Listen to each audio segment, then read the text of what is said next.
मेरे मन में दिनों दिन यह विश्वास बढ़ता चला जा रहा है कि जात-पात का भाव सबसे अधिक भेद पैदा करने वाला है और माया का भी यही मूल है। सब प्रकार का जातिभेद, चाहे वह जन्मगत हो या गुणगत बंधन ही है। पुरोहितों की लिखी पुस्तकों में ही जात-पात जैसे पागलपन के विचार पाए जाते हैं। ब्राह्मण वर्ग भारतवर्ष में ब्राह्मण वर्ग ने विचारकों और दार्शनिकों को उत्पन्न करने के अतिरिक्त स्वयं शक्ति प्राप्त कर ली थी।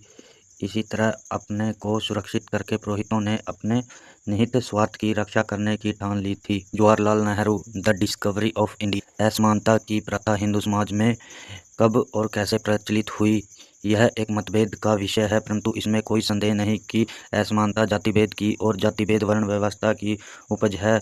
वर्णभेद में ऊंच नीच का भेदभाव होने से जाति भेद को प्रोत्साहन मिला और जातिभेद की चरम सीमा असमानता है। असमानता का जनक जातिभेद है और जातिभेद की जननी वर्ण व्यवस्था है। इस दृष्टि से वर्ण व्यवस्था असमानता की दादी है। हिंदू समाज के धार्मिक क्षेत्र में वेद तथा गीता के आधार पर यह माना जाता है कि वर्ण व्यवस्था ईश्वरकृत है।